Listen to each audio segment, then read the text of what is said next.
आपके बाप या आपके बाबा जो हैं वो आपकी शादी में शरीक नहीं हुए थे? नहीं, कोई भी नहीं था, ना मेरा बहन थी ना कोई भाई था ना। आपने खुद भी जहर और बच्चों को भी 2 दफ़ा जहर देने की कोशिश की, यहाँ पे क्यों नहीं बताई? यहाँ तक यहाँ पे ये न बताई कि पहले चरस केली पीते थे, अब वो पाउडर भी पीते हैं। अब हम भी जब ख़त्म हो जाएंगे तो हमारा कर्जा भी ख़त्म हो जाएगा। और जब बारिश आती है तो सारी अंदर बारिश रुक जाती है और अंदर इतनी बारिश होती है कि मैं बच्चे बाहर लेके बैठ जाती हूँ। बहुत सारे हमारे माशरे में ऐसे लोग हैं जो रोज़ाना जीते और मरते हैं। मैं चाहती हूँ कि मैं वो काम करूँ इज़्ज़त के साथ जो मेरी बच्चियों का भी नाम रोशन हो कि इनकी माँ ने ये काम करके अपने बच्चे पाले हैं। अस्सलाम वालेकुम जी, मेरा नाम अली शेर और आप देख रहे हैं पंजाब ब्यूरो टीवी। आज की हमारी एक और बड़ी सबक आमोज़ वीडियो है। हमारे साथ हमारी बहन है और इन्होंने मुझे यूट्यूब पे अप्रोच किया था और मैंने इनकी स्टोरी सुनी थी फ़ोन पे और मुझे लगा था कि मैं आप लोगों के साथ शेयर करूं। 14 साल इनकी उम्र थी और अब ये 27 साल इनकी एज है। 14 साल की उम्र में इनकी शादी हो गई थी।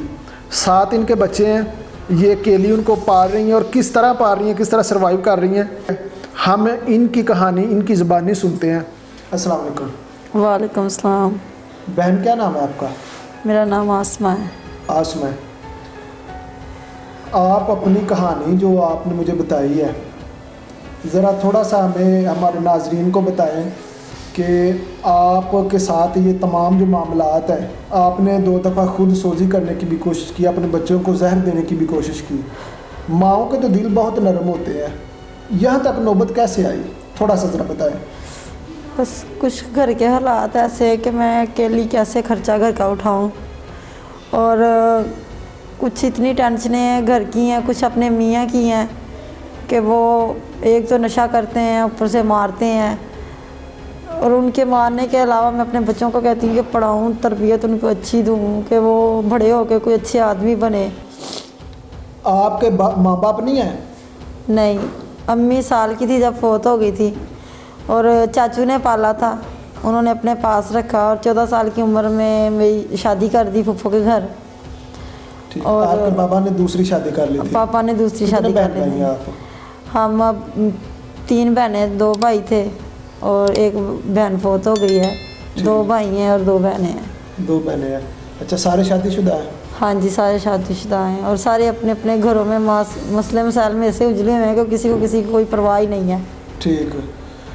और आपके बाप ने कभी आपकी खबर नहीं ली थी? उन्होंने दूसरी शादी कर ली और चाचा ने आपको ले लिया? कभी भी नहीं ली, कभी भी नहीं ली थी। और जब शादी की थी तब ली थी और तब क्या फ़ायदा लेने का। जब आपकी शादी हो गई थी? हाँ जी, तब ली थी। ठीक। क्या कहा था उन्होंने? फ़ोन किया था? कैसे उनको पता चला? वो रिश्तेदारों ने बताया कि फूफो के घर इसकी शादी हो गई है और फिर अब जब अब्बू को पता चला कि फूफो के घर शादी हुई है तो वो नशई है। आपके बाप या आपके बाबा जो हैं वो आपकी शादी में शरीक नहीं हुए थे? नहीं, कोई भी नहीं था, ना मेरा बहन थी ना कोई भाई था ना अब्बू थे, कोई भी नहीं। अच्छा, चाचू ने आपकी शादी की? हाँ जी, चाचू ने की थी। ठीक जी। और जब उन्होंने आपका रिश्ता किया उनको नहीं पता था कि ये बंदा जो वो नशा करता है? नहीं, उस वक्त तो उनको भी नहीं था पता। 1 माह के बाद पता चला था जब शादी हो गई थी। कितनी उम्र है आपके हस्बैंड की? उम्र कितनी है? मेरे हस्बैंड की उम्र है 40-45 साल के आसपास, ऊपर ही होगी। जब आपकी शादी हुई थी तब उसकी उम्र कितनी थी? तब होगी उनकी कोई 27-28 के पास थी। आप 14 साल की थी और उनकी 27-28 साल थी? हाँ जी। अच्छा। और वो नशा करता था? हाँ जी। तो आपने डिवोर्स का नहीं सोचा? किसी ने कहा नहीं कि आप अभी तो एक माँ हुआ है, मैं पता चल गया तो मैं इस बंदे को सारी उम्र इसके साथ रहूँगी, ये मुझे मारता भी है और अभी से ये मुझे पता चल गया ये नशा करता है, तो आप किसी ने कहा नहीं कि आप इससे डिवोर्स ले लें? वो कि डिवोर्स तो तब लेती ना कि अम्मी होती, जहाँ अब्बू को संभालने वाले होते। चाचू ने 1 दफ़ा कर दिया, दोबारा उन्होंने कहा हमारे दरवाजे में नहीं आना, तो डिवोर्स अच्छा, ले। आपके चाचू ने शादी की और उन्होंने कहा कि आप दोबारा हमारे घर नहीं आपने आना? हाँ, जिस तरह भी गुजारा करना अपने घर में करना है। अच्छा। तो अपने घर में मैंने किया, मैंने कहीं किसी के पास नहीं गई, ना फुफ्फो के, ना मामू के, ना बहनों के, भाइयों के, ना अब्बू के पास, कभी भी नहीं गई। अच्छा। हस्बैंड आपका कोई काम नहीं करता अब? नहीं, अब कोई भी नहीं करता। पहले करता था? नहीं, पहले भी कोई नहीं था करता। 2-3 दफ़ा दुकान डाली थी, वो ऐसे ही उसने खिलाफ ला दी। जैसे 13 साल में मैंने खुद सिलाई की है, लोगों के कपड़े सिलाई किए हैं, घरों में चारपाइयाँ बनाई हैं, जिस किसकी शादी हुई उसके बिस्तरे बनाए हैं मैंने, और बच्चियों को भी जाच सिखाई है, और भी जो काम किसी ने करने के लिए कहा है वो मैंने सबका किया है। मोहल्ले में भी किया, घर में किया, चारदीवारी के अंदर किया। 9 साल मैं घर से बाहर नहीं निकली, घर में काम करती रही। अब जब इतनी महंगाई आ गई, बच्चों का खर्चा नहीं पूरा हो रहा, बच्चों के लिए अब मैं बाहर निकली हूँ। और बाहर के हालात इतने ख़राब हैं कि कोई किसी की इज़्ज़त की परवाह नहीं किसी को। अगर कहीं काम अच्छा मिलता है, बिल्कुल जो मैं करती हूँ, सिलाई भी, जो भी काम है। आप मौजूदा क्या काम कर रही हैं? अब मौजूदा मैं कर रही हूँ, ये हाथ के साथ जा रही हूँ, टीम है उनकी टीम में जाके घर घर दरवाज़ा खड़काती हूँ। और दिल करे तो कोई माशरे में कह देते, लो ये कैसी औरत आई है। और अव्वल तो घर घर में जब दरवाज़ा खड़काए तो पहले से आगे वो माशरे वाले ही नहीं अच्छा जानते औरत को कि ये काम कर रही है। कर तो हम मेहनत रहे हैं बच्चों के लिए। और उससे पहले मैं स्टिचिंग करती थी, जहाँ पे स्टिचिंग करती थी वहाँ पे सुपरवाइज़र की भी काम मैंने किया। खाना बनाने के लिए मैं घर में गई हूँ, मैंने कहा चलो मैं खाना बनाती हूँ, हर तरह की मैं डिश तैयार कर लेती हूँ। और वहाँ पे भी जो आपको पता है, बड़ी बड़ी कोठियों वाले रख तो लेते हैं, पर उनको होता है कि हमारे भी साथ मसले मसाइल हल हों, घर के ही नहीं काम, तो वहाँ पे काम करने का क्या फ़ायदा। मसले मसाइल से मुराद क्या है? ये किसी की इज्जत की उनको कोई परवाह नहीं होती। करते थे? हाँ जी। अच्छा, जहाँ पे आप फैक्ट्री में जॉब करती थी, वो फोरमैन वाला जो आपने मुझे बताया है, हाँ जी, वो ज़रा हमारे नाज़रीन को भी बताया ना कि माशरे में ऐसे गंदे लोग भी हैं, सारे एक जैसे नहीं हैं, लेकिन ऐसे लोग भी हैं जो बेबसी का मजाक उड़ाते हैं। वो क्या मामला था? वो मामला ये था कि मैंने उनको कहा था कि सर मुझे थोड़े से पैसों की ज़रूरत है और मेरी सैलरी से आप थोड़े थोड़े काट लेना हर महीना। उन्होंने कहा कि तुम्हारे तो एक दिन में इतने पैसे बन जाएंगे, तुम्हें सैलरी की ज़रूरत ही नहीं है, तुम हमारे मसले देखो, हम तुम्हारे मसले देखते हैं।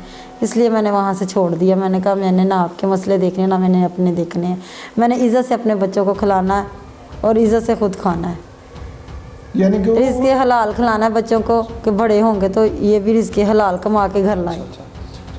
तो मियाँ को कभी नहीं लगा कि यार मेरे साथ बच्चे हैं, चलो अभी मैं नशा छोड़ दूँ? नशा करते वो क्या है, कौन सा नशा करते हैं? पहले चरस केली पीते थे, अब वो पाउडर भी पीते हैं।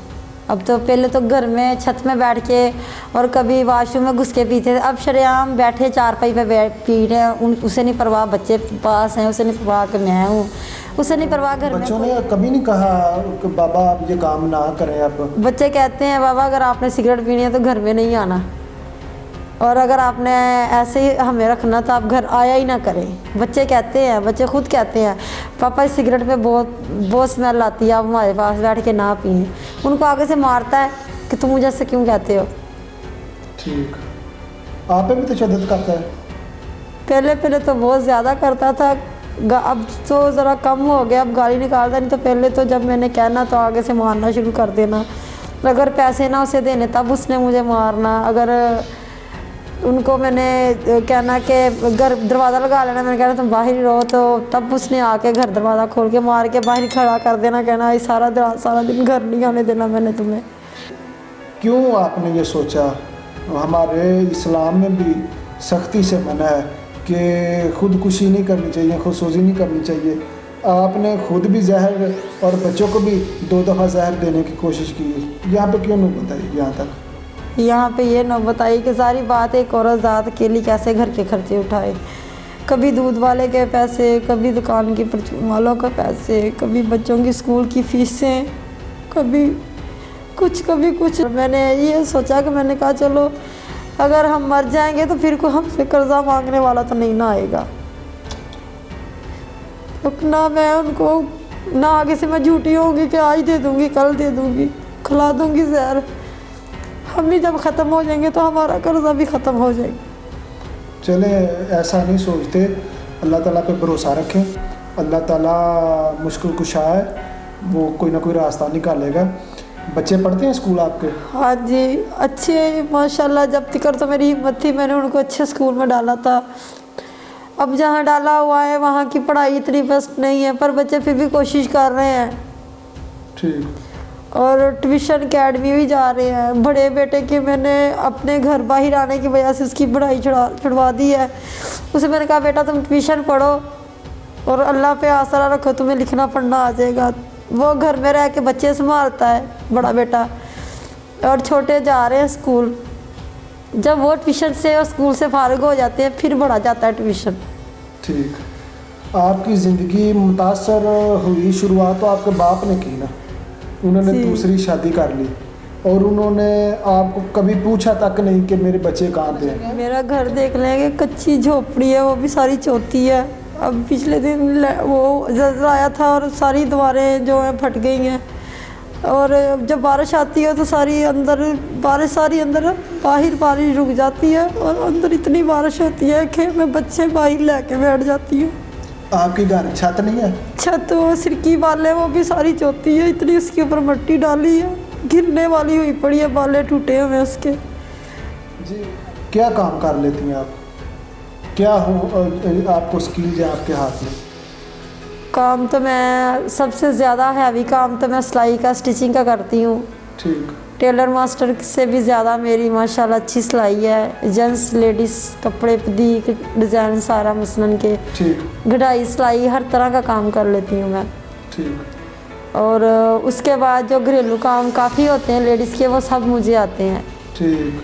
खाना बनाना तक, और ये बाहर की डिशें, बर्गर, सैंडविच और ये समोसे के सारे माशाल्लाह ट्रेनिंग की हुई है, हर काम की ट्रेनिंग है। तलीम बस बचपन में आपको बताया मैंने कि मैं चाचू के पास थी, 4-5वीं तक उन्होंने पढ़ाया है। अभी उससे ज़्यादा मुझे शौक़ बहुत था पर मुझे पढ़ाया नहीं किसी ने। ठीक, 5 क्लास तक आप पढ़ी? हाँ, मैं चाहती हूँ कि मैं वो काम करूँ इज़्ज़त के साथ जो मेरी बच्चियों का भी नाम रोशन हो कि इनकी माँ ने ये काम करके अपने बच्चे पाले। अगर कोई मेरी हेल्प कर सकता है तो ऐसी हेल्प करे कि जो मुझे बस कि ऐसी वैसी कोई टेंशन ना हो, सिर्फ मैं काम के लिए कोई भी अगर वो ऑफ़र मुझे देना चाहता है काम की, तो वो ऐसा काम दे जिसमें वो अपना नजरिया ना रखे, अपनी गंदी सोच ना रखे। हाँ जी, बस गंदी सोच ना रखे मेरे साथ। सही। ये पार्लर का काम भी बहुत अच्छा जानती हैं। ये सिलाई का काम कपड़ों की हो, चाहे वो कालीन हो, चाहे वो सोफे बेड शीट्स हो, जो भी हो, वो तमाम काम ये बहुत अच्छे तरीके से करती हैं। इनके पास सनद भी है। तो ये वीडियो बनाने का मकसद एक तो ये है कि जी जो वालिदैन दूसरी शादी की ख्वाहिश रखते हैं या जो मर्द हजरात रखते हैं, वो काइंडली अपने बच्चों की तरफ भी देख लिया करें, इनके हकूक़ भी पूरे करें, फिर आप शादी करें।